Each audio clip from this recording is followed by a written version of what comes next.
তাপগতিবিদ্যার ফার্স্টে খেয়াল করো যে আমরা এর থেকে আসলে কি কি জানতে হবে আমাদেরকে।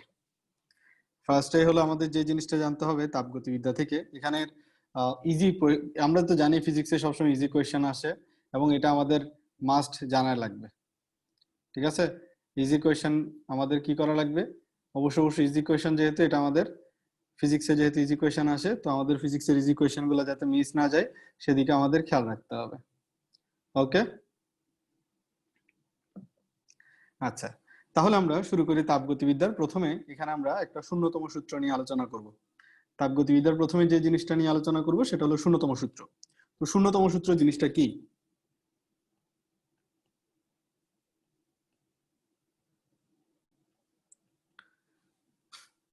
শূন্যতম সূত্র জিনিসটা হলো, এটার আবিষ্কারককে ফার্স্টে খেয়াল করো, আবিষ্কারককে, তারপর আমি ডিটেলস বলতেছি।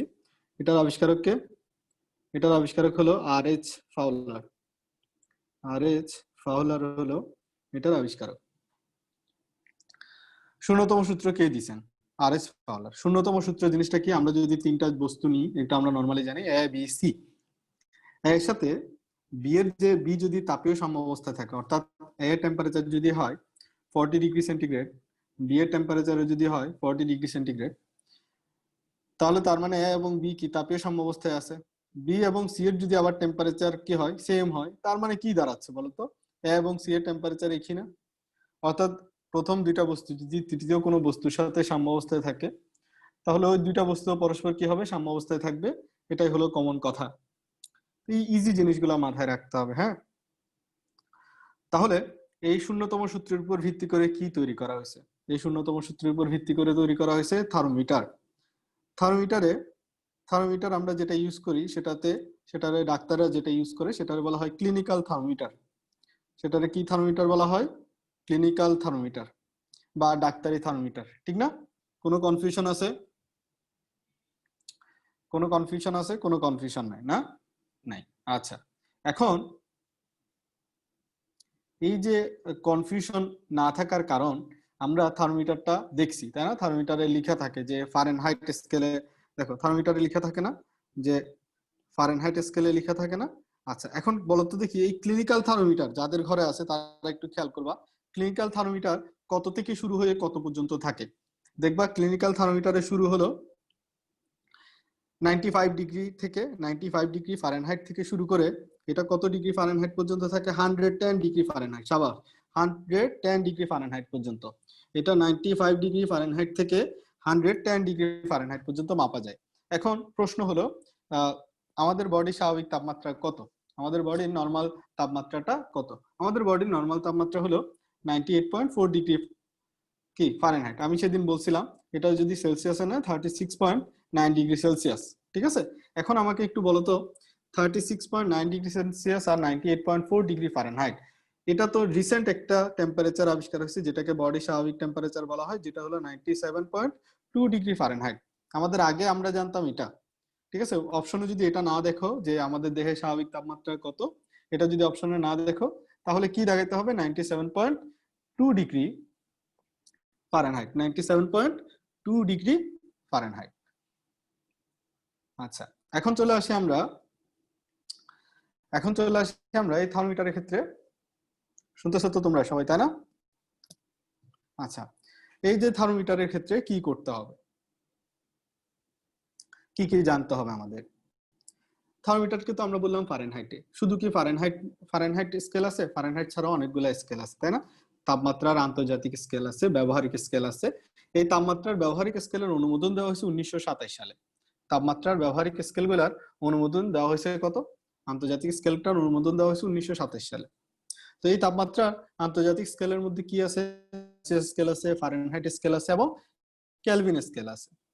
সেলসিয়াস, ফারেনহাইট এবং কেলভিন স্কেলের মধ্যে সম্পর্ক কি? সেলসিয়াস স্কেলকে এবং ফারেনহাইট স্কেলকে যদি আমি সম্পর্কিত করি, এভাবে সম্পর্কটা দাঁড়ায়। এই সম্পর্কটা কেন শিখা লাগবে? এই সম্পর্কটা শিখা লাগে কারণ এখান থেকে একটা প্রশ্ন কিন্তু আসে। ঠিক আছে, এখান থেকে একটা প্রশ্ন আসে, c/5 f-32/9 k-273/5, এটা হলো আমাদের শিখা লাগবে। ঠিক আছে, আচ্ছা, এখন চলে আসি আমরা তাহলে আর কি লাগে। সেলসিয়াস এবং ফারেনহাইট স্কেল, সেলসিয়াস এবং ফারেনহাইট স্কেলে একই তাপমাত্রা দেখায়। সেলসিয়াস এবং ফারেনহাইট স্কেলে একই তাপমাত্রা কখন দেখায়, এই জিনিসটা জানা লাগবে। এই জিনিসটা জানার আগে আমরা আগে হিসাব করি। সেলসিয়াস স্কেল শুরু হয় 0 ডিগ্রি সেন্টিগ্রেড থেকে এবং এটা শেষ হয় 100 ডিগ্রি সেন্টিগ্রেড। তাহলে এগুলো যদি আমরা দাগ হিসাব করি, মার্কিং হিসাব করি, 0 ডিগ্রি থেকে কত ডিগ্রি পর্যন্ত, 100 ডিগ্রি পর্যন্ত। 0 ডিগ্রি থেকে কত, 100 ডিগ্রি পর্যন্ত আমরা এখানে 100টা ভাগ দেখতে পাই বা 100টা ভাগ করতে পারি, ঠিক না? তো এই যে 100টা ভাগ করতে পারি, এই 100টা ভাগের প্রত্যেকটা ভাগ, খেয়াল করো, 100টা ভাগ করতে পারি সেলসিয়াস স্কেলে, এরকম প্রত্যেকটা ভাগ মানে কি 1 ডিগ্রি সেন্টিগ্রেড। যদি আমরা ফারেনহাইট স্কেলকে ভাগ করি তাহলে শুরু হলো 32 ডিগ্রি ফারেনহাইট থেকে কত ডিগ্রি, 212 ডিগ্রি ফারেনহাইট পর্যন্ত। তাহলে এটাকে যদি আমরা মাঝখানে ভাগ করি তাহলে 180টা ভাগ করতে পারবো এক এক করে। তাহলে ফারেনহাইট স্কেলে কয়টি ভাগ সংখ্যা কত, ফারেনহাইট স্কেলে ভাগ সংখ্যা কত, 180। সেলসিয়াস স্কেলে কত, শুধু 100। এবার আসি আমি যে কথাটা বলতে চাচ্ছিলাম যে সেলসিয়াস এবং ফারেনহাইট স্কেল, এই সিএফ এর একই তাপমাত্রা দেখায় কখন, -40 ডিগ্রিতে। সিএফ, সেলসিয়াস এবং ফারেনহাইট একই তাপমাত্রা দেখায় তোমার কখন,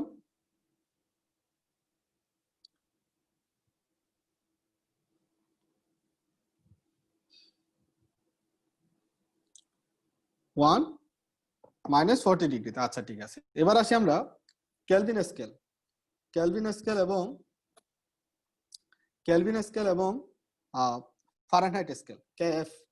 কেলভিন স্কেল এবং ফারেনহাইট স্কেল একই তাপমাত্রা দেখায় কখন, 574 ডিগ্রিতে। অর্থাৎ মাইনাস কি যাচ্ছে, -40 ডিগ্রি, -40 ডিগ্রি সেন্টিগ্রেড এবং -40 ডিগ্রি ফারেনহাইট, এই দুইটা হলো কিন্তু একই স্কেল, এই দুইটা একই টেম্পারেচার দেখাবে। ঠিক একইভাবে 574 ডিগ্রি কেলভিন এবং 574 ডিগ্রি ফারেনহাইট, এই দুইটাও একই দেখাবে, মনে থাকবে। আচ্ছা, এখন চলে আসি আমরা, তাহলে এটা গেল কি তাহলে কেলভিন স্কেল এবং ফারেনহাইট স্কেল একই তাপমাত্রা দেখায় কখন। এই দুইটা প্রশ্ন থেকে আমি মনে হয় মেডিকেল আর ভার্সিটি মিলাই টোটাল 12 থেকে 13 বার পাইছি। কতবার পাইছি, 12 থেকে 13 বার। তাহলে বুঝতে পারতেছো জিনিসটা কতটা জরুরি।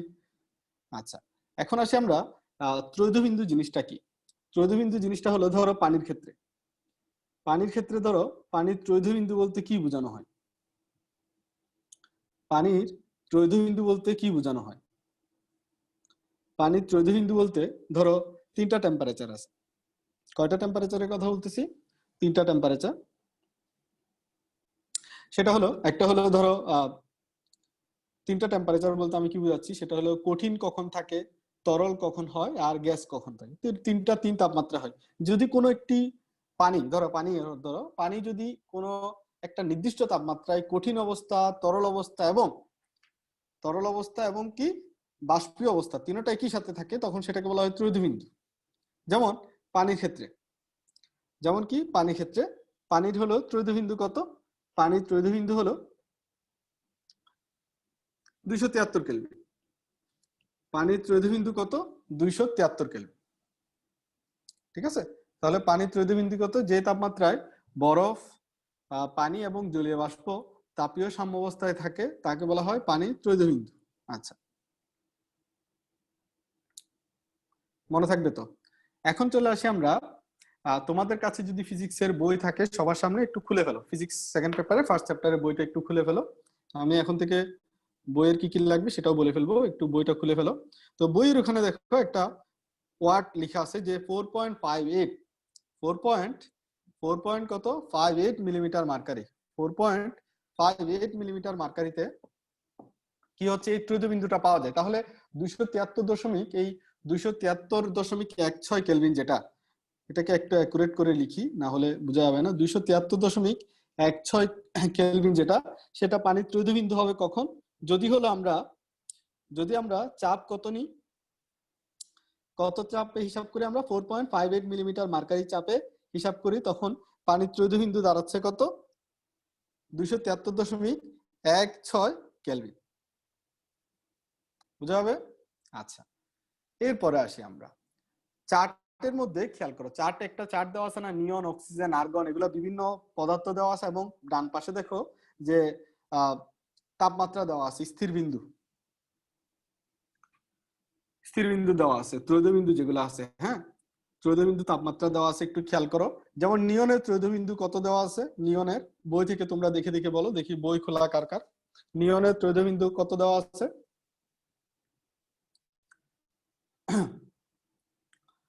24.5561। আচ্ছা, এখানে তুমি দেখো, এখানে বিশাল একটা লম্বা লাইন আছে। তুমি দেখো 24.55 এর পরে অনেকে আর লিখতে পারতেছো না, কারণ কি, টায়ার্ড লাগতেছে। টায়ার্ড তো লিখতে টায়ার্ড লাগতেছে, তাহলে মুখস্থ করতে গিয়ে তোমার ব্রেনে টায়ার্ড লাগবে না?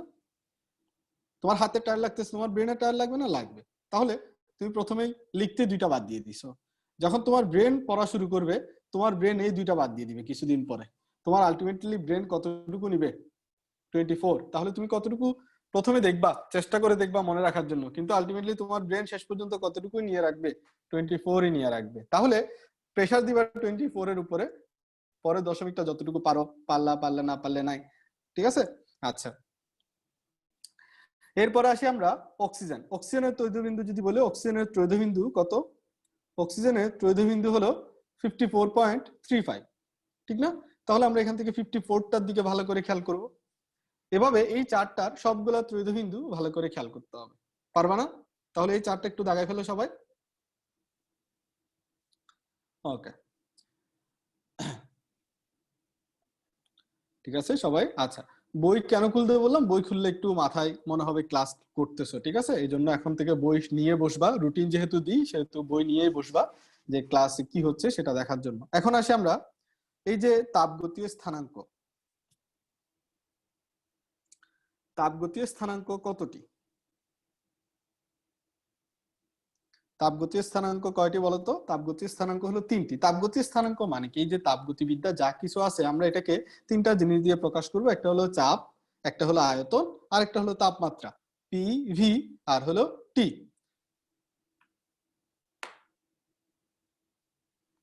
তাপমাত্রা, চাপ, আরেকটা কি? আয়তন। তাপমাত্রা, চাপ, আরেকটা কি? আয়তন, পি, ভি, আর হলো টি।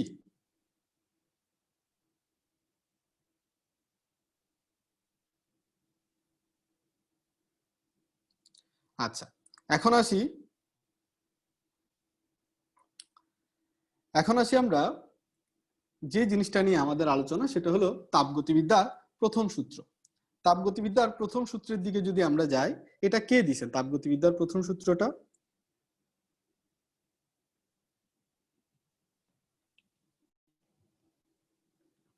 তাপগতিবিদ্যার প্রথম সূত্রের প্রবর্তক হলো জুল। আচ্ছা, আর তাপগতিবিদ্যার প্রথম সূত্রকে সাধারণভাবে প্রকাশ করছেন কে? সাধারণভাবে প্রকাশ করছেন কে? ক্লসিয়াস। সাধারণভাবে যেটা দিয়ে প্রকাশ করছেন সেটা হলো এটা, dq = du + dw। আর জুল তো সূত্রটা দিছে, জুল কি বলছে? জুল বলছে তাপ এবং কাজ পরস্পরের সমতুল্য। তাপ এবং কাজ পরস্পরের কি? সমতুল্য। তাপ এবং কাজ কি? পরস্পরের সমতুল্য। অর্থাৎ তাপ এবং কাজ পরস্পরের সমতুল্য। কেন সমতুল্য বললাম?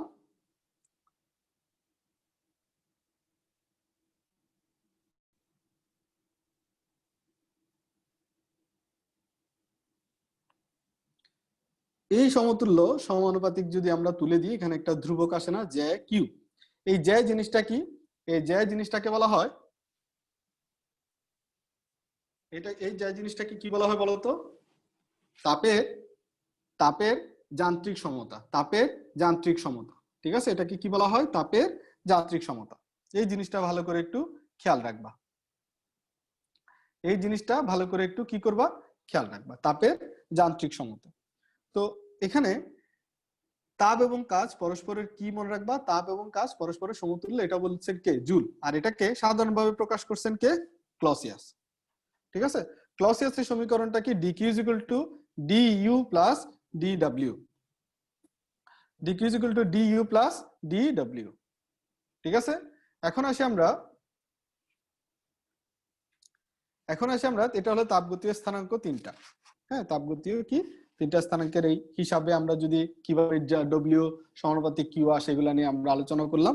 আচ্ছা, এখন এই যে প্রথম সূত্র আছে, এই প্রথম সূত্রকে আমরা বিভিন্নভাবে কাজে লাগাবো, যেমন সমুষ্ণ প্রক্রিয়া আছে, রুদ্ধতাপীয় প্রক্রিয়া আছে, এগুলাতে আমরা একটু কাজে লাগাবো। তো সমুষ্ণ প্রক্রিয়া জিনিসটা কি, দেখো আমরা একটু সমুষ্ণ প্রক্রিয়াটা একটু বলি। সমুষ্ণ প্রক্রিয়া এটাকে যদি শব্দটাকে যদি ভাঙি, সমান উষ্ণতা। সমুষ্ণ প্রক্রিয়া মানে কি, সমান উষ্ণতা, এই জন্য এটাকে বলা হয় সমুষ্ণ। আর রুদ্ধতাপীয়, রুদ্ধতাপীয় এই শব্দটাকে যদি আমি ভাঙি, আমি সবসময় ভেঙে ভেঙে পড়াশোনা করতে পছন্দ করি। রুদ্ধ মানে হলো কি, বন্ধ, আর এটা হলো তাপ। যে সিস্টেমের মধ্যে দিয়ে তাপের কোনো আসা যাওয়ার রাস্তা নাই, মানে সব দিক বন্ধ, সেই প্রক্রিয়াকে বলতেছি আমরা রুদ্ধতাপীয় প্রক্রিয়া। এই যে তাপগতিবিদ্যার প্রথম সূত্রটাকে আমরা এভাবে লিখতে পারি না, DQ is equal two DU plus DW.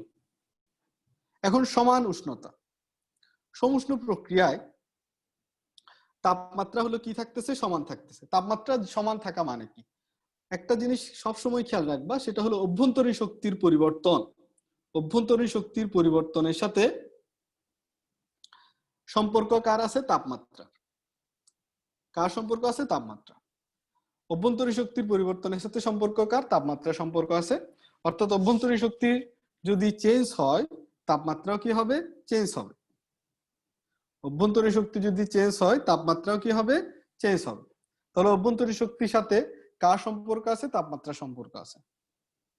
তো এখানে একটু খেয়াল করো, যেহেতু তাপমাত্রার সমুষ্ণ প্রক্রিয়ায় যেহেতু তাপমাত্রার কোনো পরিবর্তন হচ্ছে না, সমুষ্ণ প্রক্রিয়ায় যেহেতু তাপমাত্রার কোনো কি হচ্ছে না, পরিবর্তন হচ্ছে না, তাহলে অভ্যন্তরীণ শক্তির পরিবর্তন কি হবে নাকি হবে না? অভ্যন্তরীণ শক্তির কোনো পরিবর্তন হবে নাকি হবে না?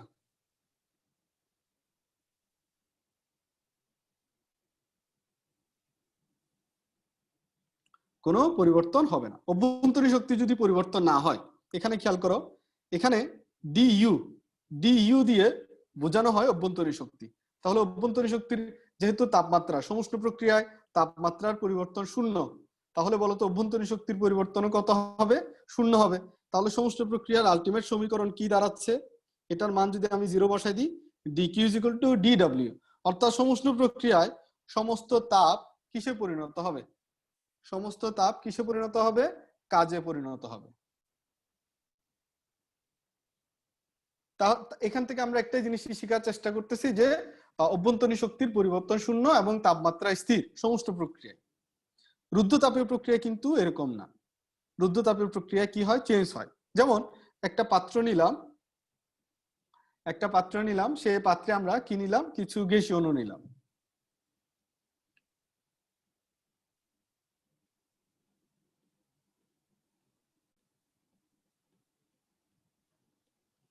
কিছু গ্যাসীয় অণু নিলাম এই পাত্রে। এই গ্যাসীয় অণুগুলা, এবার দেখো এখানে গ্যাসীয় অণুগুলা একদম কাছাকাছি। এবার আরেকটা বদ্ধ পাত্র নিলাম, সেই একই গ্যাসীয় অণুগুলা নিলাম।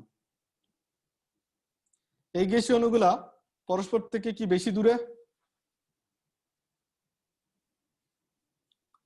পরস্পর থেকে কি বেশি দূরে, অবশ্যই বেশি দূরে। আগেরটা চেয়ে দূরে না, আগেরটা থেকে দূরে তো অবশ্যই, ঠিক না? দ্বিতীয়টাতে আগেরটা থেকে দূরে হয়ে গেল। দূরে হয়ে গেলে তাদের মধ্যকার যে আকর্ষণ শক্তি বা বিকর্ষণ শক্তি, বা এখানে খেয়াল করো এই দুইটার মধ্যে কোনটার মধ্যে শক্তিটার বেশি হবে, কোনটার অভ্যন্তরীণ শক্তিটা একটু বেশি হবে, উপরেরটার নাকি নিচেরটার, বলতো?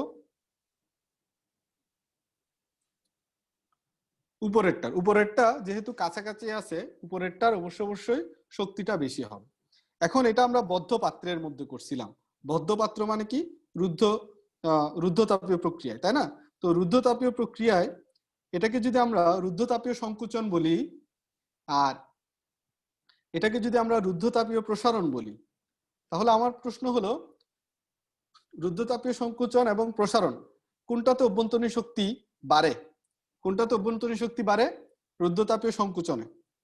তো অভ্যন্তরীণ শক্তি বাড়া মানে কি, অভ্যন্তরীণ শক্তির সাথে কিসের সম্পর্ক ছিল মনে আছে, কিসের সম্পর্ক ছিল, তাপমাত্রা। রুদ্ধতাপীয় সংকোচনে যেহেতু অভ্যন্তরীণ শক্তি বাড়ে, তাহলে তাপমাত্রা কি হবে বলতো, বাড়ে না কমে? রুদ্ধতাপীয় সংকোচনে যেহেতু অভ্যন্তরীণ শক্তি বাড়ে, তখন তাপমাত্রা কি হবে, বাড়বে। ওকে, তাহলে আমরা ক্লিয়ার আমাদের, তাই তো? এবার দেখো রুদ্ধতাপীয় প্রসারণে কি হচ্ছে। রুদ্ধতাপীয় প্রসারণে অভ্যন্তরীণ শক্তির কি পরিবর্তন হয় বলতো? অভ্যন্তরীণ শক্তি কি হবে? অভ্যন্তরীণ শক্তি কি হয়ে যাচ্ছে? কমে। তাহলে সিস্টেমের তাপমাত্রা কমে না বাড়ে? সিস্টেমের তাপমাত্রা কমে না বাড়ে? সিস্টেমের তাপমাত্রা কমে। তাহলে এগুলা লিখে ফেলো, ঠিক আছে? এখন একটা প্রশ্ন আসতে পারে, সমুষ্ণ প্রক্রিয়া জিনিসটা কি বা পার্থক্য, রুদ্ধতাপীয় প্রক্রিয়ার সাথে পার্থক্য কি? ঠিক আছে, সমুষ্ণ প্রক্রিয়ার সাথে রুদ্ধতাপীয় প্রক্রিয়া পার্থক্য কি? ঠিক আছে, তো সমুষ্ণ প্রক্রিয়ার সাথে রুদ্ধতাপীয় প্রক্রিয়ার পার্থক্যগুলোকে যদি আমি এরকম ঘর করতে থাকি, ঠিক আছে, আমার এখানে বোর্ডে ঘর করা খুব সুন্দর, মজা লাগে আমার কাছে, একটু দেখো।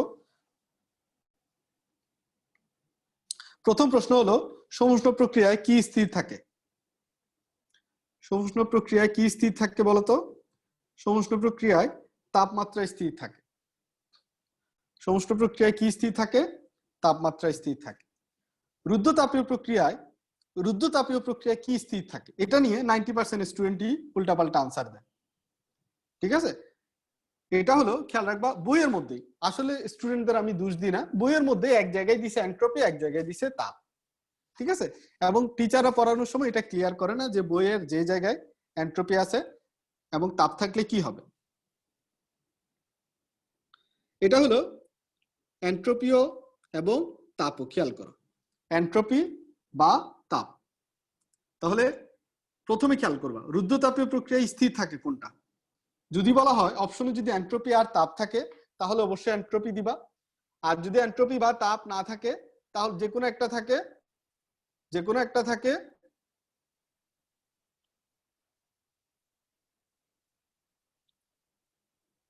যে কোনো একটা থাকে তাহলে কি দিবা? যে যেটা থাকে, ঠিক আছে। তবে সবসময় গুরুত্ব দিবা কি? তবে সবসময় গুরুত্ব দিবা কি? এন্ট্রপিতে গুরুত্ব দিবা, ঠিক আছে, মনে থাকবা। আচ্ছা, এরপরে দেখো, এরপরে যে জিনিসটা আমার খেয়াল রাখতে হবে, যে 2 নম্বর কথা, যে সমুষ্ণ প্রক্রিয়ায় আমরা যে পাত্রটা নিব সেটার মধ্যে কিন্তু তাপের আদান প্রদান হবে। রুদ্ধতাপীয় প্রক্রিয়ায় যে পাত্রটা নিব সেটাতে কিন্তু তাপের আদান প্রদান হবে না। তাহলে কোন প্রক্রিয়াটা রুদ্ধতাপীয়, তাপের জন্য বন্ধ? তার মানে এটা কি, রুদ্ধতাপীয় প্রক্রিয়াটা কিভাবে করতে হবে? কুপরিবাহী পাত্রে নাকি সুপরিবাহী পাত্রে? কোন ধরনের পাত্রে হলো রুদ্ধতাপীয় প্রক্রিয়াটা সংঘটিত হবে? রুদ্ধতাপীয়টা হবে কুপরিবাহী পাত্রে, আর সমুষ্ণ প্রক্রিয়াটা হবে সুপরিবাহী পাত্রে। সমুষ্ণ প্রক্রিয়াটা হবে কি? সুপরিবাহী পাত্রে, খেয়াল থাকবে। আচ্ছা, পরের পরের জিনিসটাই চলে আসি, সেটা হলো সমুষ্ণ প্রক্রিয়ার ক্ষেত্রে, সমুষ্ণ প্রক্রিয়ার ক্ষেত্রে সমুষ্ণ প্রক্রিয়া হলো বয়লের সূত্র মেনে চলে। কার সূত্র মেনে চলে? বয়লের সূত্র মেনে চলে। বয়লের সূত্র মেনে চলা মানে কি? বয়লের সূত্র মেনে চলা মানে পিভি ইজ ইকুয়াল টু কি? ধ্রুবক। আর রুদ্ধতাপীয় প্রক্রিয়া কিন্তু বয়লের সূত্র কি করে না, মানে নাকি মানে না? অবশ্যই মানে না, বয়লের সূত্র মানে না, এবং সমীকরণে আছে কি? PV gamma is equal to ধ্রুবক। তারপরে কি? TV gamma minus 1 is equal to ধ্রুবক, এবং টিপি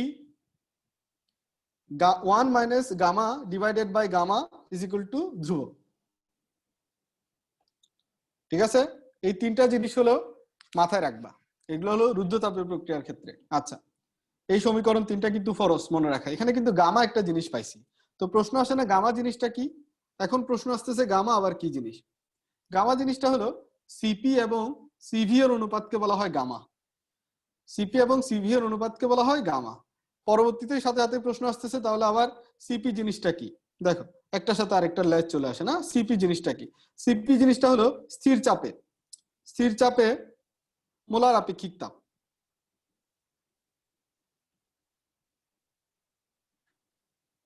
স্থির চাপে এটা কি? মোলার আপেক্ষিক তাপ। তো স্থির চাপে মোলার আপেক্ষিক তাপে একক কি? একক হলো জুল পার মোল পার কেলভিন। এখন জিনিসটা কি? জিনিসটা হলো, যদি আমরা 1 মোল গ্যাস নিয়ে চাপ স্থির রেখে, কি রেখে? চাপ স্থির রেখে এক মোল গ্যাসের তাপমাত্রা 1 কেলভিন বাড়ায়, 1 কেলভিন বাড়াতে যে তাপ শক্তির প্রয়োজন হয়, 1 কেলভিন বাড়াতে যে তাপ শক্তির প্রয়োজন হয়, যে তাপ শক্তির প্রয়োজন হয় সেটাই হলো মোলার আপেক্ষিক তাপ। সেটাই হলো কি? মোলার আপেক্ষিক তাপ। বুঝা গেছে জিনিসটা?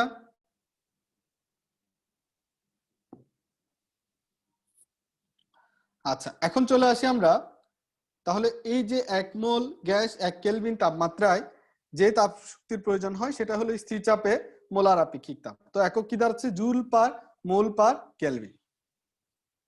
একইভাবে সিভি মানে কি? স্থির আয়তন। সিভি মানে কি? স্থির আয়তন। স্থির আয়তনে মোলার আপেক্ষিক তাপ কত? স্থির আয়তনে মোলার আপেক্ষিক তাপ কত?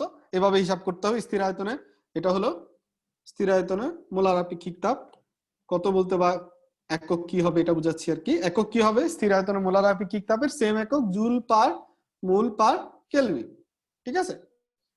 এখানে খেয়াল করো একই কথা, আয়তন স্থির রেখে 1 মোল গ্যাসের তাপমাত্রা 1 কেলভিন বাড়াতে যে 1 মোল গ্যাসে, দেখো এখানে ডেফিনেট এককটা কেন শিখাচ্ছি, দেখো কেন আমি তোমাকে আগে এককটা শিখাচ্ছি। এখানে দেখো এটাকে যদি আমি ভাঙি এভাবে লিখতে পারি না? তো 1 মোল গ্যাসের তাপমাত্রা 1 কেলভিন বাড়াতে যেই তাপ শক্তি বা যে পরিমাণ তাপ শক্তির প্রয়োজন হয় সেটাই হলো স্থির আয়তনে মোলার আপেক্ষিক তাপ। এই দুইটা ক্লিয়ার, তোমাকে ক্লিয়ার করে দিলাম। বুঝছো তোমরা? স্থির আয়তনে মোলার আপেক্ষিক তাপ বুঝা গেছে? আচ্ছা, সাবাস। এই যে স্থির আয়তনে মোলার আপেক্ষিক তাপ, তাহলে আশা করি সবাই ক্লিয়ার স্থির আয়তনে মোলার আপেক্ষিক তাপের ব্যাপারে।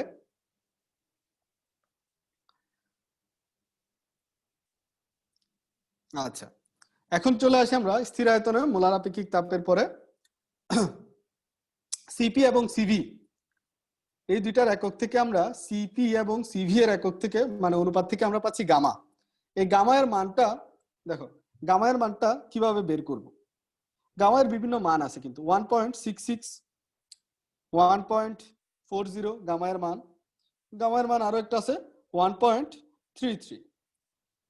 এগুলো অনেক সময় ভগ্নাংশ আকারেও আসে, এভাবে আসে 5/3, 7/5 এবং 4/3, এভাবে ভগ্নাংশ আকারেও আসতে পারে। তুমি ভগ্নাংশ ভাগ করে দেখো, সেম মান আসে। তো সেম মান আসা পর্যন্ত তুমি একটু খেয়াল করবা যে কোন ভগ্নাংশ দাগাচ্ছ। তো এটা যদি ভালো করে খেয়াল থাকে তাহলে বাইগুলো তুমি এমনিই বের করতে পারবা। প্রথমে চলে আসি এই গামা জিনিসটা খেয়াল করো। এই গামা 1.66 এগুলা কার জন্য? এক পারমাণবিক গ্যাস যারা আছে তারা। এক পারমাণবিক গ্যাস কারা? যারা হলো হিলিয়াম, নিয়ন, আর্গন, ক্রিপ্টন, জ্যানন, রেডন, এরা হলো এক পারমাণবিক গ্যাস। ঠিক আছে? হিলিয়াম, নিয়ন, ক্রিপ্টন, জ্যানন, রেডন এগুলো হলো এক পারমাণবিক গ্যাস। আচ্ছা, এখন আসি আমরা এখানে হিসাব করি যে দ্বিপারমাণবিক গ্যাসের জন্য গামা এর মান কত? 1.40। দ্বিপারমাণবিক গ্যাস মানে কি? দেখো হাইড্রোজেন, নাইট্রোজেন এগুলো হলো দ্বিপারমাণবিক গ্যাস, মনে থাকবে। আর ত্রিপারমাণবিক গ্যাসের জন্য মান হলো, বা বহু পারমাণবিক গ্যাসের জন্য মান হলো 1.33। যেমন NH3, দেখো এখানে হাইড্রোজেন আছে 3টা, নাইট্রোজেন আছে 1টা, মানে এখানে কয়টা পরমাণু আছে?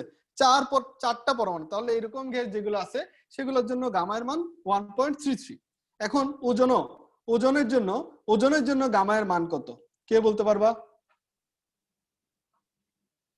ওজনের জন্য গামা এর মান কত? 1.33। কারণ কি? ওজনের সংকেতটা হলো এখানে সবচেয়ে গুরুত্বপূর্ণ। সেটা হলো ওজনের সংকেত কি? O3। ওজনের সংকেত কি? O3। মনে থাকবে জিনিসটা? আচ্ছা, তাহলে এটুকু আমাদের শেষ। এখন চলে আসি আমরা ওজনের পরে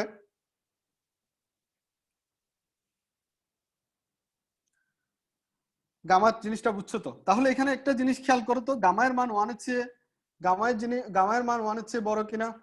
তাহলে তুমি এই হাইড্রোজেন দেখ না, পানি কয়টা জলীয় বাষ্পের জন্য কত হবে? এটা জিজ্ঞেস করতে হয়। আচ্ছা দেখ, গামায়ের মান কি পাচ্ছি আমরা? 1 এর চেয়ে বড়। গামায়ের মান কি পাচ্ছি? 1 এর চেয়ে বড়। এখানে গামায়ের মান 1 এর চেয়ে বড় কিভাবে পাচ্ছি? 1.66 1 এর চেয়ে বড়, 1.40 1 এর চেয়ে বড়, 1.33 অবশ্যই 1 এর চেয়ে বড়। অর্থাৎ গামায়ের মান সবসময় 1 এর চেয়ে বড়। গামায়ের মান 1 এর চেয়ে বড় মানে কি দাঁড়াচ্ছে? সিপি এবং CV is equal to gamma, তাই না? তাহলে আমরা এটা বলতে পারি না যে সিপি বাই সিভি, সরি আমি ভুল লিখে ফেলেছি, একটু ঠিক করে দিই। সিপি বাই সিভি এর মান 1 এর চেয়ে বড়, এটা বলতে পারি না, যেহেতু গামা 1 এর চেয়ে বড়, বলা যায় নাকি? বলা যায়।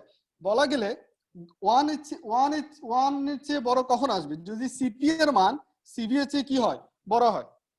লব যদি হরের চেয়ে বড় হয়, ভগ্নাংশের মান 1 এর চেয়ে কি হয়? বেশি হয়। এটা আমরা ছোটবেলায় পড়ছি কিনা? পড়ছি তো। যেহেতু পড়ছি, তাহলে কি পাচ্ছি? সিপি এর মান কার চেয়ে বড় বলো তো? সিপি এর মান কার চেয়ে বড়?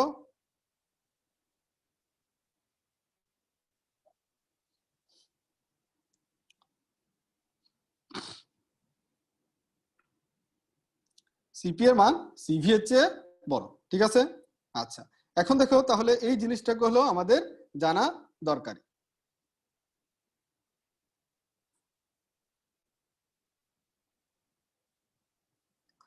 এই সিপি যেহেতু বড়, সিভি এর চেয়ে কতটুকু বড়, এই সেই মানটা আমরা জানি আর এর সমান। সিপি সিভি এর চেয়ে কতটুকু বড়, সেটা হলো আর এর সমান। আর এর মানটা কত?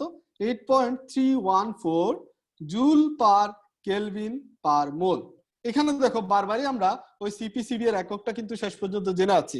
সিপি সিভি এর একক কত আসতেছে বারবার দেখো তো, কত আসে? সেটা হলো 8.314 joule per kelvin per mole. Am I clear? সবারই ক্লিয়ার?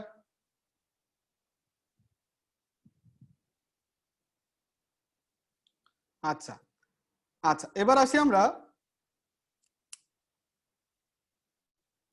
সিপি। তাহলে গামা জিনিসটা আশা করি ক্লিয়ার। এখন গামা এর ব্যবহারটা একটু জেনে রাখো। গামা এর ব্যবহার মূলত শব্দের বেগ নির্ণয়ে। মূলত কি জন্য ব্যবহার করা হয়? শব্দের বেগ নির্ণয়ের জন্য ব্যবহৃত হয়। গামা এর মান একটা সমীকরণ আছে বইয়ের মধ্যে, দেখবা শব্দের বেগ নির্ণয়ের জন্য। সেই সমীকরণটা কি? V is equal to root over gamma P by rho. এবং এই গামা দিয়ে জানা যায় এটা কত পরমাণু গ্যাস। গামা দিয়ে জানা যায়, দেখো গামা এর মান যদি আমি উল্লেখ করে দিই, এই গ্যাসের গামা এর মান হলো 1.40, তাহলে তুমি কি বলতে পারবা না এটা কত পরমাণু গ্যাস? বলা যাবে কিনা? এটা কত পরমাণু গ্যাস বলা যাবে কিনা?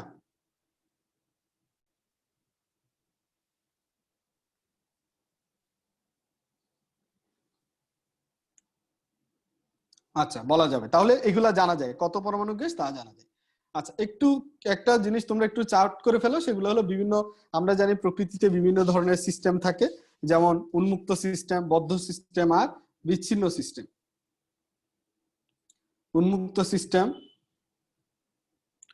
বদ্ধ সিস্টেম আর হলো বিচ্ছিন্ন সিস্টেম, ঠিক আছে? উন্মুক্ত সিস্টেম, উন্মুক্ত সিস্টেমে হলো ভরের বিনিময় হয়। উন্মুক্ত সিস্টেমে কি ভরের বিনিময় হয়? শক্তির বিনিময় হয়। বদ্ধ সিস্টেমে ভরের কোনো বিনিময় হয় না। ব দিয়ে বদ্ধ, ব দিয়ে মনে রাখবা ভর, কোনো চেঞ্জ হয় না। কিন্তু কিসের বিনিময় ঘটে? শক্তির বিনিময় ঘটে। নামই বিচ্ছিন্ন, তাহলে সবকিছু দিলাম ছিন্ন, অর্থাৎ ভরেরও বিনিময় হয় না, শক্তিরও বিনিময় হয় না যে সিস্টেমে, সেটার নামই হলো বিচ্ছিন্ন সিস্টেম।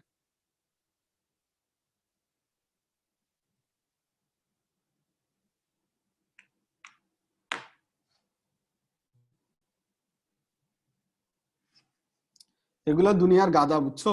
আমি এবার যেগুলা জয়েন করছে নতুন, এরা মনে হয় অর্ধেকই গাদা, ঠিক আছে?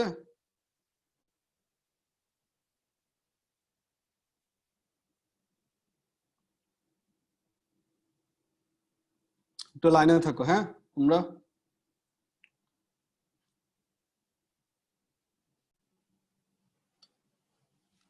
আচ্ছা দেখো,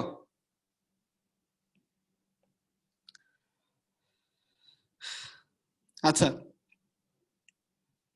আমরা চলে আসি তাহলে। এগুলো হলো সিস্টেম গেল গা, ঠিক আছে? তাপগতিবিদ্যার তাহলে এটা গেল প্রথম সূত্র। তাপগতিবিদ্যার দ্বিতীয় সূত্র।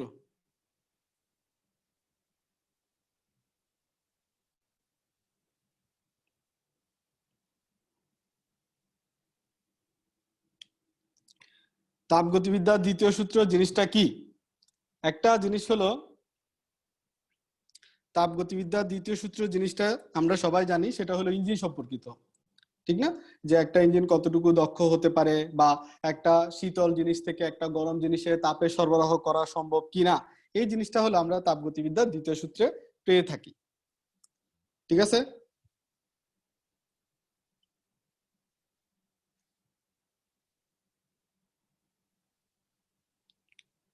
তাপগতিবিদ্যার দ্বিতীয় সূত্রের প্রবর্তক কে?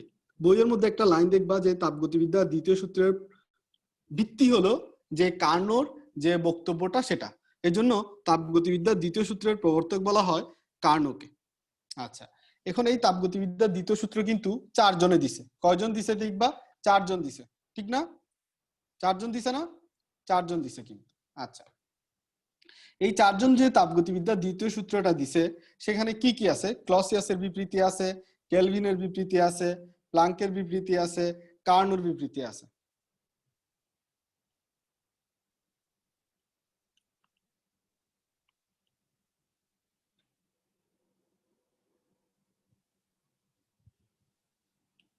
ক্লসিয়াসের বিবৃতি কি? ক্লসিয়াসের বিবৃতি হলো যে বাইরের কোনো শক্তির সাহায্য ছাড়া কোনো স্বয়ংক্রিয় যন্ত্রের পক্ষে নিম্ন তাপমাত্রার বস্তু হতে উচ্চ তাপমাত্রার কোনো বস্তুতে তাপের স্থানান্তর সম্ভব নয়। তাহলে এই জিনিসটা মাথায় রাখতে হবে, ঠিক আছে? যে তাপের স্থানান্তর সম্ভব নয়। তাহলে এখানে পুরো ডেফিনেশন মনে রাখা তো সম্ভব না, তাহলে এখান থেকে 2-4টা শব্দ আমাদের নিয়ে নিতে হবে। 2-4টা শব্দ কিরকম? যেমন স্বয়ংক্রিয় যন্ত্র শব্দটা দেখবা যে শুধু ক্লসিয়াসের ডেফিনেশনে আছে, তাহলে তুমি কি নেওয়াটা বেটার? সেটা হলো স্বয়ংক্রিয় যন্ত্র শব্দটা নেওয়াটা হলো বেটার। এখন চলে আসি আমরা কেলভিনের বিবৃতি। কেলভিনের বিবৃতি এখান থেকে আমরা কি নিব? এখানে পুরো ডেফিনেশন থেকে শুধু নিব অভিরাম সরবরাহ। এখান থেকে কি নিব?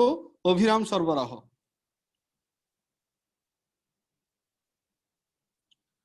অভিরাম সরবরাহ পাওয়া সম্ভব নয়, ঠিক আছে?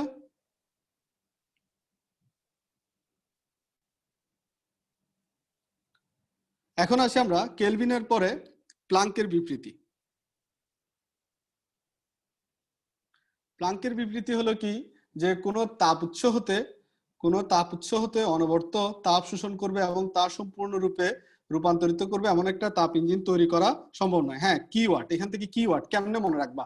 পুরা ডেফিনেশন মনে রাখা তো সম্ভব না, এখান থেকে শুধু কিওয়ার্ডটা মনে রাখবা। যেমন এই প্লাঙ্কের সংজ্ঞা থেকে, প্লাঙ্কের বিবৃতি থেকে শুধু তাপ ইঞ্জিন শব্দটা মনে রাখবা। এই 3টা শব্দ যদি কোনো ডেফিনেশনে না পাও, তাহলে সেটাই হলো কার ডেফিনেশন? সেটাই হলো কার ডেফিনেশন? কার্নোর ডেফিনেশন। সেটাই হলো কার ডেফিনেশন? কার্নোর ডেফিনেশন।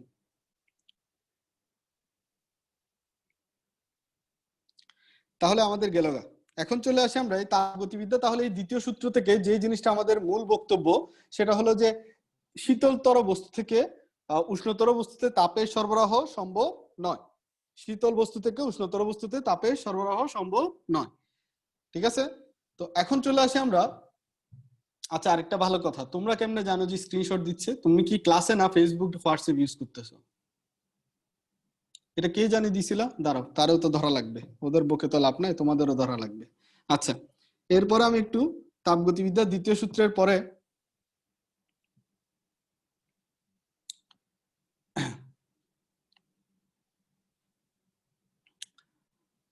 তাপগতিবিদ্যার দ্বিতীয় সূত্রের পরে এবার আমরা খেয়াল করো এখান থেকে সিস্টেম একটু খেয়াল করো। কার্নো কার্নো বলছে যে আমি এমন একটা যন্ত্র বানাইতে সম্ভব বা আমার পক্ষে সম্ভব যে যন্ত্রের দক্ষতা কত পার্সেন্ট বলতো? কার্নো ইঞ্জিনের দক্ষতা কত পার্সেন্ট? কার্নো ইঞ্জিনের দক্ষতা কত পার্সেন্ট? 100%। কার্নো ইঞ্জিনের দক্ষতা হলো কত? 100%। তাহলে খেয়াল করো, পরীক্ষা আসবে, পরীক্ষা যদি এই কথাটা আসে যে তাপ ইঞ্জিনের দক্ষতা 100% হতে পারে, কথাটা কি সত্য নাকি মিথ্যা? দেখি, বলো তো দেখি।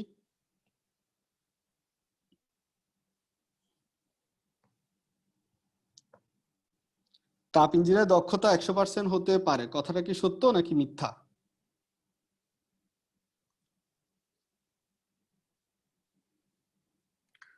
এটা হলো মিথ্যা। আচ্ছা, তাপ ইঞ্জিনের দক্ষতা 100% হতে পারে, এটা হলো মিথ্যা। কারণ কি?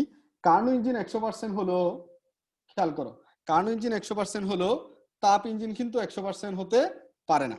তাপ ইঞ্জিন 100% হতে পারে না। তাপ ইঞ্জিনে কার্নো ইঞ্জিন এটা কল্পনা করছে, এটা কিন্তু বাস্তবে সম্ভব না। এই জন্য কার্নো ইঞ্জিন কিন্তু বাস্তবে কি না, সম্ভব না। এই জন্য কার্নো ইঞ্জিনের দক্ষতা যদি কোনোদিন আবিষ্কার হয়, কার্নো ইঞ্জিন অ্যাকুরেট, তখন তাকে আমরা দক্ষতা 100% বলতে পারবো।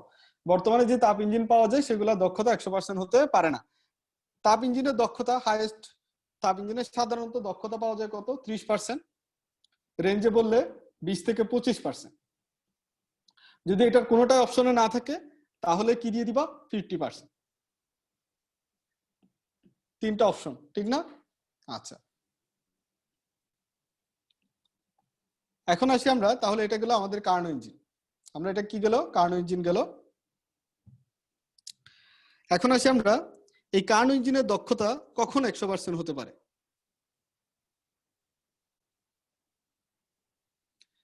কার্নো ইঞ্জিনের দক্ষতা কখন 100% হতে পারে?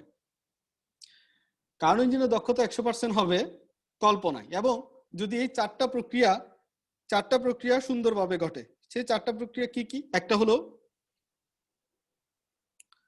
সমুষ্ণ প্রসারণ, একটা হলো রুদ্ধতাপীয় প্রসারণ, একটা হলো সমুষ্ণ সংকুচন, একটা হলো রুদ্ধতাপীয় সংকুচন। একটা হলো সমুষ্ণ সংকুচন, আর একটা হলো রুদ্ধতাপীয় সংকুচন। ঠিক আছে? তাহলে এই জিনিসটা হলো আমাদের এই চারটা পয়েন্ট খেয়াল রাখতে। সমুষ্ণ প্রসারণ, রুদ্ধতাপীয় প্রসারণ, সমুষ্ণ সংকুচন, রুদ্ধতাপীয় সংকুচন।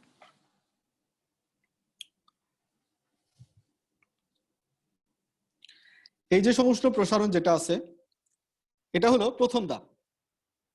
রুদ্ধতাপীয় প্রসারণ দ্বিতীয় ধাপ, এটা হলো তৃতীয় ধাপ, এটা হলো চতুর্থ ধাপ।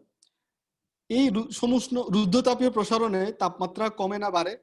রুদ্ধতাপীয় প্রসারণে তাপমাত্রা কমে না বাড়ে? দ্বিতীয় ধাপে পরীক্ষা আসবে, কার্নো চক্রের কত নাম্বার ধাপে তাপমাত্রা কমে? পরীক্ষায় আসবে কার্নো চক্রের কত নাম্বার ধাপে তাপমাত্রা কমে। কত নাম্বার ধাপে তাপমাত্রা কমে? দ্বিতীয় ধাপে। তাহলে বলতো তাপমাত্রা বাড়ে কোন ধাপে? তাপমাত্রা বাড়ে কোন ধাপে? দেখি কে কে পারো। তাপমাত্রা বাড়ে কোন ধাপে? 4 নাম্বার ধাপে হলো তাপমাত্রা বাড়ে। তাহলে তাপমাত্রা বাড়ে হলো 4 নাম্বার ধাপে। তাপমাত্রা স্থির থাকে কত কত নাম্বার ধাপে?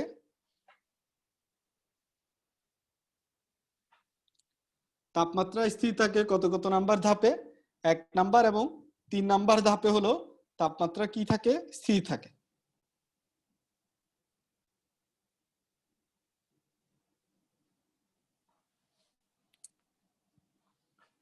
মনে থাকবে? এই দুইটা জিনিস একটু ভালো করে খেয়াল রাখবা। আচ্ছা,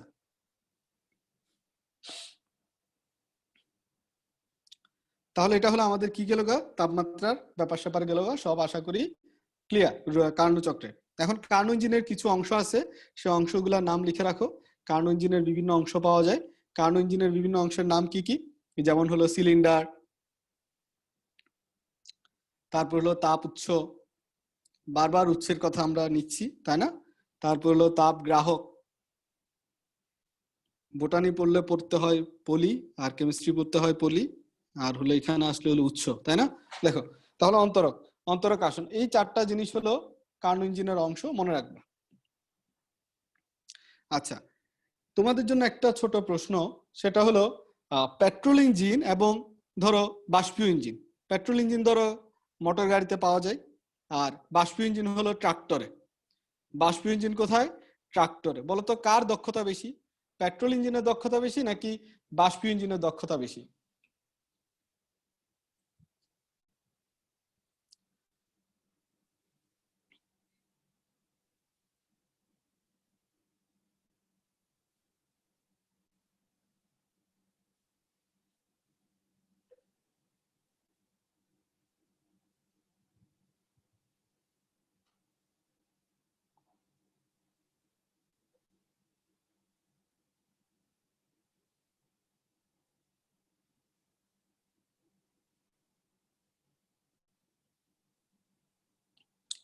তাহলে এই যে পেট্রোল ইঞ্জিনের দক্ষতা বেশি, পেট্রোল ইঞ্জিনের দক্ষতা কি বেশি, মনে থাকবে? আচ্ছা, তাহলে এটা গেল আমাদের আলোচনার বিষয়বস্তু। এখন চলে আসি আমরা, এটা গেল তাপ ইঞ্জিনের দক্ষতার পরে। এখন চলে আসি আমরা একটা, চিন্তা করো তো, একটা প্রত্যাবর্তী এবং অপ্রত্যাবর্তী এই দুইটা জিনিসের মধ্যে তোমরা প্রত্যাবর্তী জিনিস কোনটাকে বলো? প্রত্যাবর্তী জিনিস কোনটাকে বলো যেটা ফিরে আসতে পারে? ধরো পানিকে তুমি কি করলা, বরফে পরিণত করলা, সেই বরফকে আবার তুমি চাইলে কি বানাতে পারতেছো? পানি বানাইতে পারতেছো না? খোলা রেখে দিলে আবার কি যাচ্ছে? পানি হয়ে যাচ্ছে। তাহলে এটা কি আসতেছে? এটা কি পানি বরফ হচ্ছে, বরফ পানি হচ্ছে, পানি বরফ হচ্ছে, আর কি বরফ পানি হয়ে যাচ্ছে। এটা কি ধরনের প্রক্রিয়া বলো তো? এটা প্রত্যাবর্তী প্রক্রিয়া, ফিরে আসতেছে। ঠিক আছে, ধরো কেউ মারা গেল, তুমি মারা গেলে যাবা কেন, তুমি বেঁচে থাকো, ধরো কেউ মারা গেল, হ্যাঁ, কেউ মারা গেলে সে কি আর পৃথিবীতে ফিরে আসতেছে? আসতেছে না, অপ্রত্যাবর্তী প্রক্রিয়া। এটা কি একটা অপ্রত্যাবর্তী প্রক্রিয়া।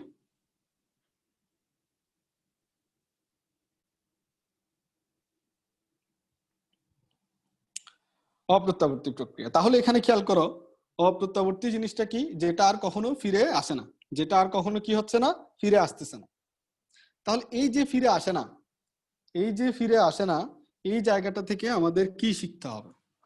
এই জায়গাটা থেকে আমাদের জানতে হবে যে যে জিনিসটা ফিরে আসতেছে না, যে জিনিসটা ব্যাক করে না, মানে যেটা প্রাকৃতিক জিনিস, সেগুলোই হলো অপ্রত্যাবর্তী প্রাকৃতিক জিনিস, যেগুলো প্রাকৃতিক ভাবে ঘটে। যেমন মারা যাওয়াটা হলো প্রাকৃতিক ভাবে ঘটে, স্বতঃস্ফূর্ত ভাবে ঘটে, এবং খুব দ্রুত কাজটা শেষ হয়ে যায়। যখনই মৃত্যুর সময় আসে তাড়াতাড়ি হয়ে যায়, তাই না? দ্রুত হয়ে যায়। এখানে কোনো, এই যে দ্রুত হয়ে যায়, এবং মানুষের মৃত্যু কিন্তু হবেই, একমুখী মানুষ, মানুষ আবার উভমুখী না। বড় থেকে, এই যে ছোট থেকে বড় হচ্ছে, বৃদ্ধ হবে, এটা একমুখী। ঠিক আছে, আমরা একটা জিনিসকে ধরে কল্পনা করতেছি জাস্ট বুঝার জন্য, ঠিক আছে, একমুখী। এবং এটাতে শেষ পর্যন্ত কি আছে? অবক্ষয় আছেই।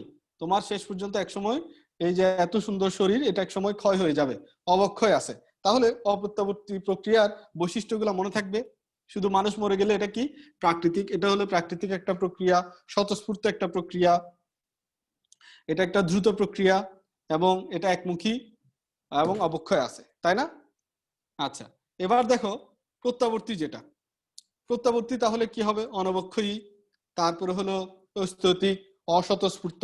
প্রত্যাবর্তী যেগুলো, সেগুলো হলো একটু আর্টিফিশিয়াল টাইপের বলতে পারি আমরা, অস্বতঃস্ফূর্ত, নিজে নিজে। যে বরফটা যে পানি হচ্ছে, বরফটাকে যদি আমি ফ্রিজ থেকে বাইরে বের করে না রাখি, এটা পানি হচ্ছে না, এরকম, তাই না? তাহলে এগুলা কি? অস্বতঃস্ফূর্ত প্রক্রিয়া। এগুলোর উল্টাটা হলো কোথায় হবে? প্রত্যাবর্তীতে। এখন চলে আসি প্রত্যাবর্তী। ধরো আমরা বললাম যে 1 কেজি বরফকে আমরা যে পানিতে পরিণত করবো, বা 1 কেজি পানিকে বরফে পরিণত করবো। ধরলাম 1 কেজি পানিকে কি পরিণত করতেছি? 1 কেজি বরফ। তো 1 কেজি পানিকে 1 কেজি বরফে পরিণত করতে কি পরিমাণ তাপ শক্তি হারায় পানি? পানি হলো 3,36,000 জুল যদি তাপ শক্তি হারায়, তখন 1 কেজি পানি 1 কেজি বরফে পরিণত হবে। 1 কেজি পানি মানে কি? 1 কেজি পানি মানে 1000 গ্রাম পানি। 1 কেজি বরফ মানে কি?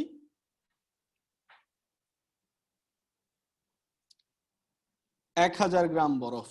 তাহলে খেয়াল করো, যদি বলি, এখন যদি বলি যে 1 গ্রাম পানি যদি 1 গ্রাম বরফে পরিণত হয়, তাহলে কতটুকু? 3টা করে শূন্য বাদ যাচ্ছে, তাহলে এখান থেকে 3টা শূন্য বাদ যাবে না?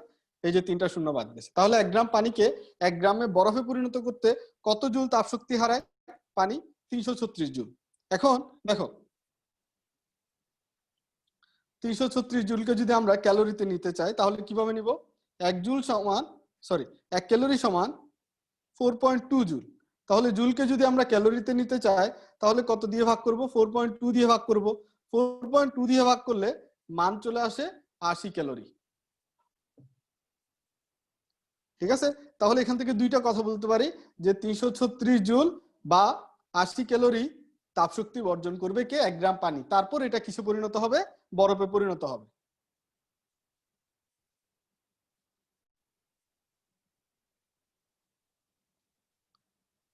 তারপর এটা কিসে পরিণত হবে? বরফে পরিণত হবে। আচ্ছা, বরফে পরিণত হওয়ার পরে এখন আসি আমরা কি নিয়ে আলোচনা করব। এটা হলো তো গেল আমাদের কি নিয়ে আলোচনা, এগুলো গেল আমাদের প্রত্যাবর্তী প্রক্রিয়া নিয়ে আলোচনা। এখন আসি আমরা যে এন্ট্রপি জিনিসটা কি। এন্ট্রপি নিয়ে আমরা শুরু করছিলাম না, এন্ট্রপি আমি আর বলি না, এন্ট্রপি একটা ভৌত রাশি। এন্ট্রপি জিনিসটা কি একটা ভৌত রাশি। তো এন্ট্রপিকে প্রকাশ করা হয় ডিএস দিয়ে, DS is equal to DQ by DT. এই এন্ট্রপির একক কি? এন্ট্রপির একক হলো জুল পার কেলভিন। কারণ কি ডিকিউ কে জুল এবং টি কে যদি তাপমাত্রাকে যদি কেলভিনে প্রকাশ করা হয় তাহলে জুল পার কেলভিন। তাহলে এটা হলো এন্ট্রপির একক আসলো জুল পার কেলভিন। জুলের একক কি? M L square T inverse 2। Per কেলভিনের একক কি? Per theta. ঠিক আছে, M L square T inverse 2, এটা হলো পার টিটা। তাহলে এটা হলো দেখো একক, একক থেকে আমরা কি বের করে ফেলতে পারতেছি?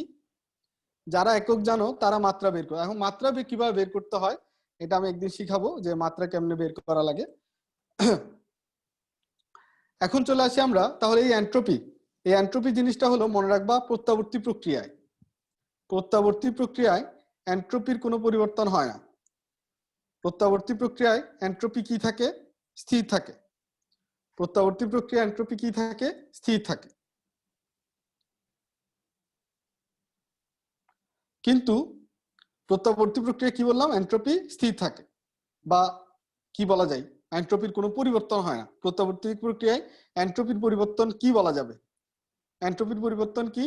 ডেল এন্ট্রপি মানে এন্ট্রপির পরিবর্তন কত? ডেল এন্ট্রপি মানে কি? এন্ট্রপির পরিবর্তন। এন্ট্রপির পরিবর্তন আমরা কত বলতে পারবো?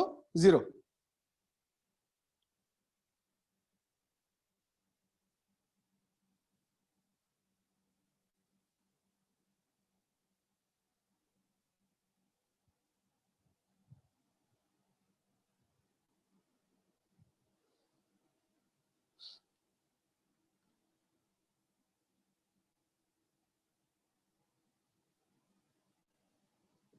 আচ্ছা, তাহলে এটা হলো এন্ট্রপি স্থির থাকে, এন্ট্রপির পরিবর্তন কত। এখন আসি আমরা অপ্রত্যাবর্তী প্রক্রিয়া কি হয়।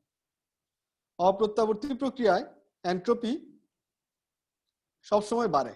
মনে রাখবা অপ্রত্যাবর্তী প্রক্রিয়ায় এন্ট্রপি সবসময় কি হতে থাকে? এন্ট্রপি বাড়তে থাকে। এন্ট্রপি জিনিসটা কি? এন্ট্রপি জিনিসটা হলো বিশৃঙ্খলা। তাহলে দুনিয়াতে বিশৃঙ্খলা বাড়তেছে, বিশৃঙ্খলা বাড়তেছে, ঠিক না? তাহলে তোমার কাছে আমি কিছু জিনিস রাখলাম, ধরো গ্যাসীয় অণু এগুলা, আর এটা হলো ধরো টেবিল।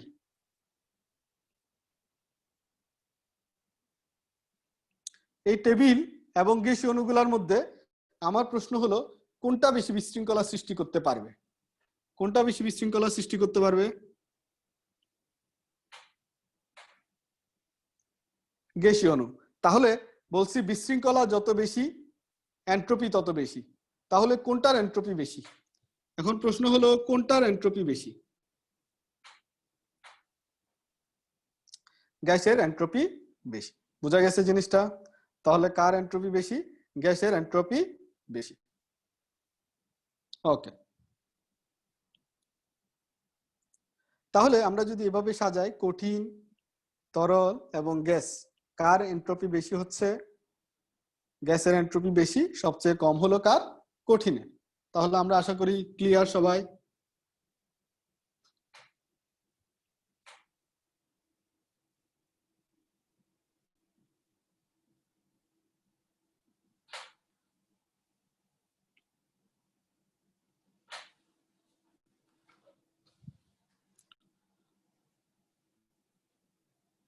আচ্ছা, তাহলে এখন চলে আসি আমরা তাহলে এন্ট্রপি জিনিসটা যেহেতু তোমাদের ক্লিয়ার, এখন আমাকে বলো তো দেখি যে এন্ট্রপি হলো সংরক্ষণশীলতা সূত্র মানে কিনা, কে বলতে পারবা? এন্ট্রপি শুধু বাড়তেছে তো বাড়তেছে, বাড়তেছে বাড়তেছে মানে কি? সংরক্ষণশীলতা সূত্র মানে না। সংরক্ষণশীলতা সূত্র কি করে না? মানে না। এন্ট্রপি সংরক্ষণশীলতা সূত্র কি করে না? মানে না। আচ্ছা, এখন তাপকে যদি আমরা চাই, তাপকে যদি আমরা নিম্ন তাপমাত্রা হতে, তাপকে যদি আমরা নিম্ন তাপমাত্রা হতে উচ্চ তাপমাত্রায় পাঠানোর ব্যবস্থা করি, তার প্রক্রিয়াকে কি বলবো? উচ্চ তাপমাত্রায় পাঠানোর প্রক্রিয়াকে কি বলা হয়? প্রক্রিয়াকে কি বলা হয়? বলা হয় হলো হিমায়ন। বলা হয় কি? হিমায়ন। প্রক্রিয়াটাকে কি বলা হয়? হিমায়ন বলা হয়। আচ্ছা, তোমাদের জন্য কিছু ছোট প্রশ্ন, দেখি তোমরা পারো কিনা। সেটা হলো চলন্ত গাড়িতে টায়ারের ভিতরের প্রক্রিয়া কি ধরনের?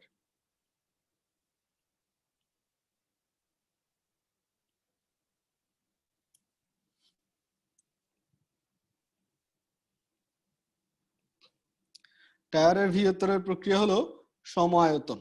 এটা হলো কি? সম-আয়তন। মনে থাকবে জিনিসটা? আচ্ছা, এটা হলো চলন্ত গাড়িতে। আচ্ছা, এবার আমারে বলো তো কি, যে যদি বলি বায়ুতে শব্দের দ্রুতি, বায়ুতে শব্দের যে দ্রুতি সেটা কি? সেটা কি ধরনের প্রক্রিয়া? রুদ্ধতাপীয়। সেটা হলো কি ধরনের প্রক্রিয়া? রুদ্ধতাপীয় প্রক্রিয়া।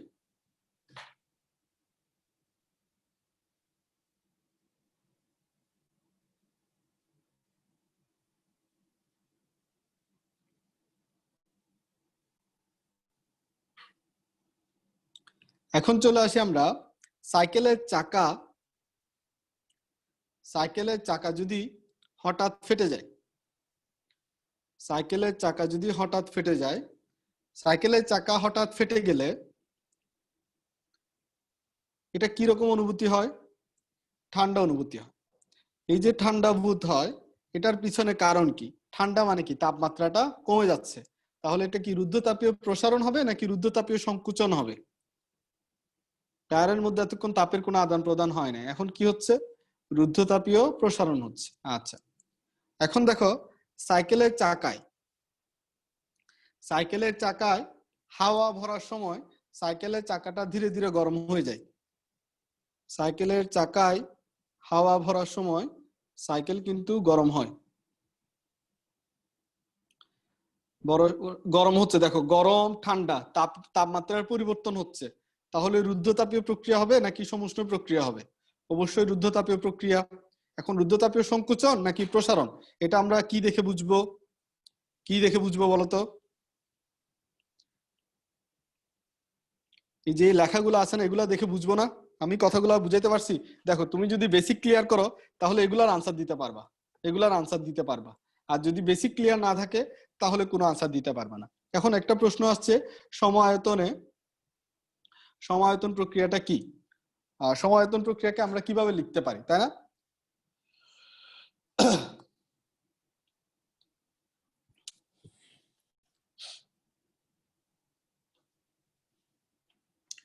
শোনা যাচ্ছে আমার কথা?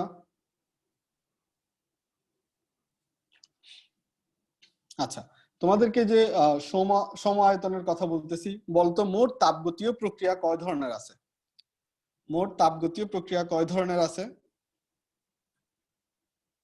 4 ধরনের। আচ্ছা, এখন আমরা যেটা আলোচনা করতেছি হলো সেটা সম, আচ্ছা, সেটা হলো সম-আয়তন প্রক্রিয়া। খেয়াল করো, সম-আয়তন প্রক্রিয়ায়, সম-আয়তন প্রক্রিয়ায় ডেল ভি এর মান কত হবে? আয়তন যেহেতু সমান, অর্থাৎ একটা ধরো এটা 1 লিটারের পাত্র, এটা 1 লিটারের পাত্র, এটাও 1 লিটারের পাত্র, সবগুলাই নিচে 1 লিটারের পাত্র, ঠিক আছে? এটাও 1 লিটারের পাত্র, ধরো সবগুলো 1 লিটারের পাত্র। এই যে 1 লিটারের পাত্র যদি আমরা কিনি, 1 লিটারের পাত্র যদি আমরা কিনি, একই গ্যাস নিই, তাহলে তাদের যে মোট আয়তনের পরিবর্তন তো 0। তাহলে তাদের কৃত কাজ কত হবে বলতো? আলাদা আয়তন যেহেতু চেঞ্জ হচ্ছে না, সম-আয়তন প্রক্রিয়ায়, সম-আয়তন প্রক্রিয়ায় কৃত কাজ কত হয়? 0। সম-আয়তন প্রক্রিয়ায় কৃত কাজ কত? 0। তাহলে আমরা এই সমীকরণটা, 1 নাম্বার যেটা প্রথম সূত্রের সমীকরণ, সেটা যদি আমরা এখানে ইউজ করি, দেখি কে বলতে পারবা সম-আয়তন প্রক্রিয়ায় যদি তাপ দেওয়া হয় সেটা কি হবে, সেটা কি কাজে লাগবে? সম-আয়তন প্রক্রিয়ায় তাপ দেওয়া হলে সেটা কি কাজে লাগবে?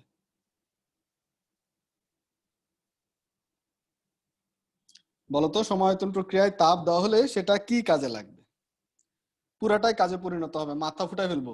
এখানে সম-আয়তন প্রক্রিয়ায় তাপ দেওয়া হলে, তাপ দেওয়া হলে যেহেতু কাজ, যেহেতু কোনো কাজ হচ্ছে না, তাহলে সমস্ত তাপই হলো, সমস্ত তাপ কি জন্য লাগবে? অভ্যন্তরীণ শক্তি বাড়াতে কাজে লাগে। অর্থাৎ তাহলে সমায়তন প্রক্রিয়ায় যত বেশি তাপ শক্তি দিব তাহলে অভ্যন্তরীণ শক্তি বাড়বে না কমবে? অভ্যন্তরীণ শক্তি সমায়তন প্রক্রিয়ায় যত বাইরে থেকে শক্তি সরবরাহ করব তার অভ্যন্তরীণ শক্তি তত বাড়তে থাকবে। কমন জিনিস, এটা হলো একদম বেসিক জিনিস, ঠিক আছে? এইসব জিনিস কিন্তু ভুল করা যাবে না, একদম ক্লিয়ার থাকতে হবে। এখন আমাকে একজন বলো তো, রুদ্ধতাপীয় প্রক্রিয়ায় আর কি এন্ট্রপির কি হয়? আমরা এন্ট্রপি সমীকরণ জানি কি, dS = dQ/dt। রুদ্ধতাপীয় প্রক্রিয়ায় dQ এর মান কত? আরেকজন লিখছে বারে, মাথা ফুটাই বলবো, আগে বুঝে শুনে আনসার দে। রুদ্ধতাপীয় প্রক্রিয়ায় তাপের কোনো পরিবর্তন হয় না, তাহলে এটা হলো dQ কি 0। dQ যদি 0 হয় তাহলে dS এর মান কত? 0। তাহলে রুদ্ধতাপীয় প্রক্রিয়ায় এন্ট্রপির পরিবর্তন কত? এন্ট্রপির পরিবর্তন কত?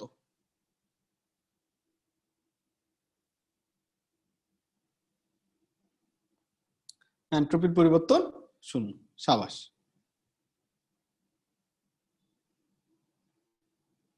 আচ্ছা, এই যে জিনিসটা, এই যে কথাগুলা, এগুলাই তো তোমার হলো, এগুলা হলো ইয়ার জিনিস, এগুলাই তো তোমাদের বুঝতে হবে, ঠিক আছে?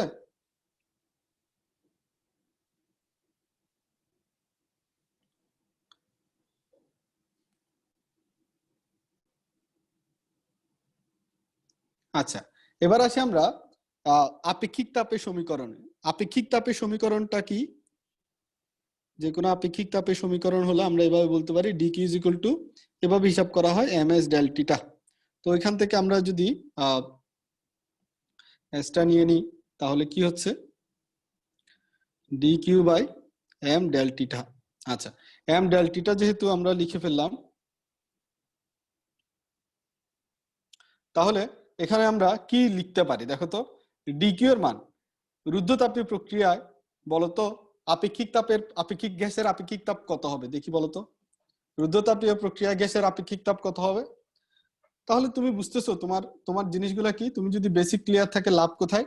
এটাই হলো বেসিক ক্লিয়ার থাকলে লাভ, ঠিক আছে? dQ এর মান 0 হলে তোমার গ্যাসের আপেক্ষিক তাপ কত চলে আসতেছে? 0 চলে আসতেছে, 0 চলে আসতেছে। ওকে, তাহলে আশা করি সবাই বুঝে গেছো। বরফের আপেক্ষিক তাপ কত? বরফের আপেক্ষিক তাপ কত? বরফের আপেক্ষিক তাপ হলো 2100 joule per KG per kelvin. পানির আপেক্ষিক তাপ কত? 4200 joule per KG per kelvin. এই দুইটা একটু ভালো করে মনে রাখবা।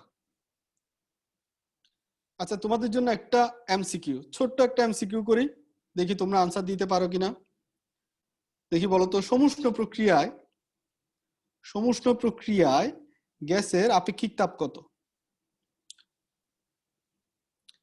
গ্যাসের আপেক্ষিক তাপ কত? অ্যান্টিএন মানে কি? এটা কার নাম? অ্যান্টিএন তার নিজের নাম কি? অরিজিনাল নাম লিখতে বলছি না। দেখো অ্যান্টিএন, এটা হলো অ্যান্টিএন বলতেছি। দেখো S = কি, dQ/m del θ। সমুষ্ণ প্রক্রিয়ায় ডেল θ মান কত? সমুষ্ণ প্রক্রিয়ায় ডেল θ, সমুষ্ণ প্রক্রিয়ায় তাপমাত্রার পরিবর্তন কত? 0। ডেল θ এর মান 0। তাহলে নিচে যদি 0 হয়, উপরে যদি কিছু থাকে, তাহলে আলটিমেটলি কি আসে? নিচে যদি 0 হয়, উপরে যদি কিছু থাকে, সমুষ্ণ প্রক্রিয়ায় গ্যাসের আপেক্ষিক তাপ হবে 0। সমুষ্ণ প্রক্রিয়ায় গ্যাসের আপেক্ষিক তাপ কত? 0 না? এটা কে দিছে 0? আমি একটু দেখি। 0 একজনে দিছে দেখলাম, এটা ইনফিনিটি। সমুষ্ণ প্রক্রিয়ায় গ্যাসের আপেক্ষিক তাপ এতক্ষণ কি দেখালাম? হিসাব দেখালাম। আচ্ছা, এটা হলো ইনফিনিটি। ওকে, আচ্ছা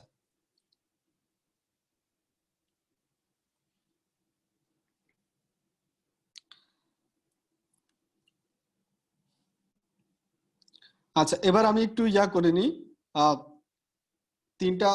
একটা চার্ট বানাই, সেই চার্টটা একটু লিখে ফেলো। থার্মোমিটারের নাম এবং উষ্ণতামিতিক পদার্থ, এই দুইটা হলো আমাদের ভালো করে খেয়াল রাখতে হবে, ঠিক আছে? উষ্ণতামিতিক পদার্থ। থার্মোমিটার হলো যেমন ধরো রোদ থার্মোমিটারে উষ্ণতামিতিক পদার্থ কি? প্লাটিনাম রোধ। কি রোধ? প্লাটিনাম রোধ। ঠিক আছে, এটা হলো রোধ থার্মোমিটারের উষ্ণতামিতিক পদার্থ, যেটা দিয়ে উষ্ণতা মাপা হবে তুলনা করে। থার্মোকাপল, থার্মোকাপলের উষ্ণতামিতিক পদার্থ কি? তড়িৎ চালক বল। সেটা হলো কি?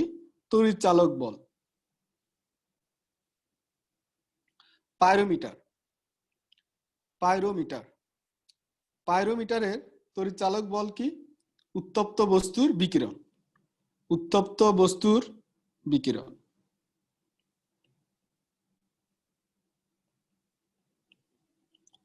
ঠিক আছে। পারদ থার্মোমিটার, পারদ থার্মোমিটার হলো পারদস্তম্ভের দৈর্ঘ্য।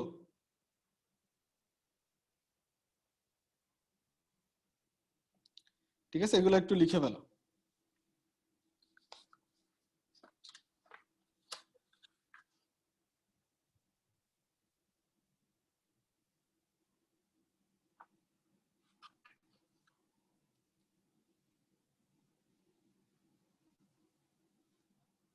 সবাই লিখে ফেলছো? এখন এখান থেকে অনেকে জিজ্ঞেস করবা যে ভাইয়া ম্যাথ কি করব। ম্যাথের ব্যাপারে, ম্যাথের ব্যাপারে একটা জিনিস হলো জানতে হবে, সেটা হলো ম্যাথ কি ধরনের ম্যাথ আসে আগে সেটা জানতে হবে। ম্যাথের মধ্যে কি ধরনের আসে আমি একটা উদাহরণ দিই। পরীক্ষায় 2 ক্যালোরি তাপ সমান কত জুল, এটা এ পর্যন্ত 2-3 বার আসছে। 2 ক্যালোরি তাপ সমান কত জুল, মজা না? আচ্ছা, পরের প্রশ্ন আসছে যে একটা ইঞ্জিন 3400 জুল তাপ গ্রহণ করে, তারপর হলো 2400 জুল তাপ বর্জন করে, তাহলে দক্ষতা কত? এই অঙ্কগুলা ক্যালকুলেটর ছাড়াই তোমরা করে ফেলতে পারবা। তো তোমাদের ফিজিক্সের ম্যাথ নিয়ে একটা ক্লাস নিব বলছিলাম, এটা কেন বলতেছি, ইসাক এবং তপন স্যারের এমসিকিউ সলভ করা লাগবে।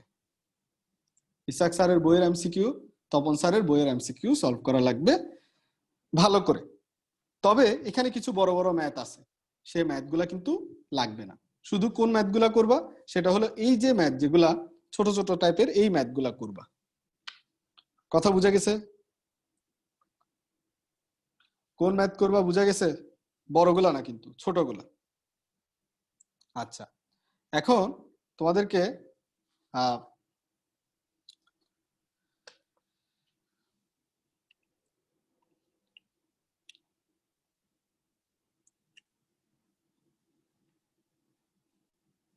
আচ্ছা, এখন আর এখান থেকে আর তেমন কিছু লাগবে না এই চ্যাপ্টার থেকে।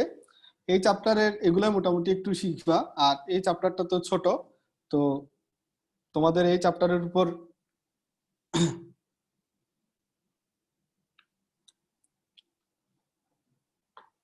আচ্ছা, কোন বইয়ে দেওয়া আছে এন্ট্রপি হলো প্লাজমাতে এন্ট্রপি সবচেয়ে বেশি, কোন বইয়ে দেওয়া আছে প্লাজমাতে এন্ট্রপি সবচেয়ে কম, তো সেক্ষেত্রে হলো কি হবে? ঠিক না? সেক্ষেত্রে কি হবে? আচ্ছা, তো প্লাজমা এন্ট্রপি কি হয় সেটা যদি আমরা একটু বলি, যে প্লাজমা এন্ট্রপি যদি কি হয় সেটা আমরা বলি। প্লাজমাতে দেখো, প্লাজমাতে কিন্তু আয়নগুলো সাম্যাবস্থায় থাকে এবং অনেক হিট থাকে।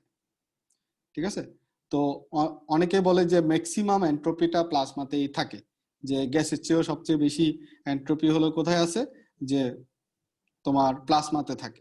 তবে এটা একটা কথা আছে, প্লাজমা যখন ইকুইলিব্রিয়াম স্টেটে থাকে বা একটা সমঅবস্থায় থাকে আর কি, তখন কিন্তু এটার এন্ট্রপিটা কমে যায়, এন্ট্রপিটা কমে যায়। তো এখানে অনেক একটু প্রশ্নের মধ্যে একটু ভেজাল থাকে আর কি। তো পরীক্ষায় যদি আসে, যদি দেখো সবচেয়ে বেশি এন্ট্রপি কার, তাহলে চেষ্টা করবা গ্যাস দাগাইতে, কারণ বইয়ে গ্যাস দেওয়া আছে। আর সবচেয়ে কম কোনটা দিলে কঠিন দিবা। এরপরে যদি দেখো যে কি না এই অপশনগুলা নাই বা এই অপশনগুলা দাগানোর মতো অবস্থা নাই, ঠিক আছে, ধরো গ্যাস অপশনে নাই, তখন তুমি প্লাজমাটা চুজ করতে পারবা। কথা বুঝতে পারছো? তবে স্বাভাবিক প্লাজমা কিন্তু যখন সাম্যাবস্থায় পৌঁছায় তখন তার এন্ট্রপি কিন্তু অনেক কমে যায়, এটাই হলো ঝামেলা আর কি। ঠিক আছে, তো যাই হোক, এতটুকুই হলো আমাদের ক্লাস। আজকের ক্লাস তো আমাদের ছোট, তো শেষ হয়ে গেল এই ক্লাসটা, এবং এটা রেকর্ডিং হলো আমি দিব। তোমরা যতটুকু যে যে ক্লাস করছো আগে পড়াশোনা করা শুরু করো বই থেকে। আর এটার পরীক্ষা তোমাদের তো একটু পরে পরীক্ষা হবে, যারা নতুন জয়েন করছো তাদেরও পরীক্ষার লিংক দিব, তোমরা পরীক্ষা যতটুকু পারো দেওয়ার চেষ্টা করবা। আজকে যারা 10টায় জয়েন করছে আর কি, কাল পরশুদিন থেকে তোমাদের 8টায় ক্লাস হবে, ঠিক আছে? আর যারা পুরাতন তারা তো আসিসই, তারা পরীক্ষা ভালো করে দেয়, স্ক্রিনশট দিয়ে দিস না গ্রুপে, ঠিক আছে? ওই গ্রুপটা মনে হয় শেষ পর্যন্ত আমাদের ডিলিট করে দিতে হবে।